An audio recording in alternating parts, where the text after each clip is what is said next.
Javën e ardhshme do të bëhen të ditura zgjidhjet kadrovike pas largimit të ASH-së së Taravarit nga qeveria. Dje Komiteti Ekzekutiv i VMRO-DPM-s, antarët e trupit partijak e kanë autorizuar kryeministrin Mickoski që të nominojë emra të rinj që do t'i zëvendësojnë siç theksojnë ata që shkuan në përqafimin e Ahmetit.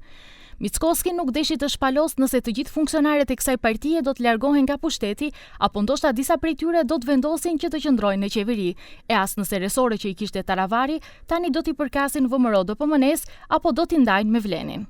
Pa во периодот кој што следи, многу работи ќе бидат појасни, така што да бидеме трпеливи и да разговараме, а во тие разговори сигурен сум дека ќе постигнеме договор. Така што очекуваме веќе во текот на следната недела да има повеќе нова тема.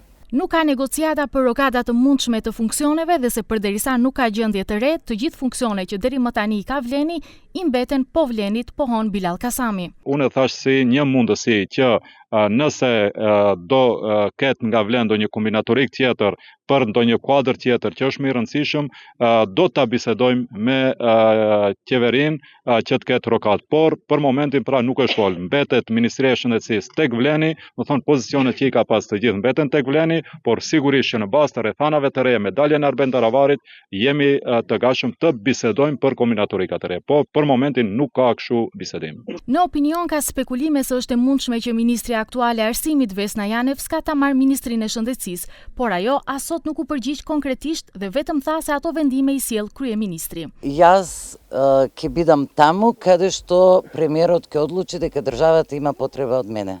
Nga ASH thonë se po i ndjekin pohimet e VMRO-DPM-s për partinë e tyre dhe për Taravarin dhe se siç thonë, në këto ditë të rënda të qeverisë që është në telashe, nuk janë të befasuar nga akuzat e pushtetit ndaj tyre.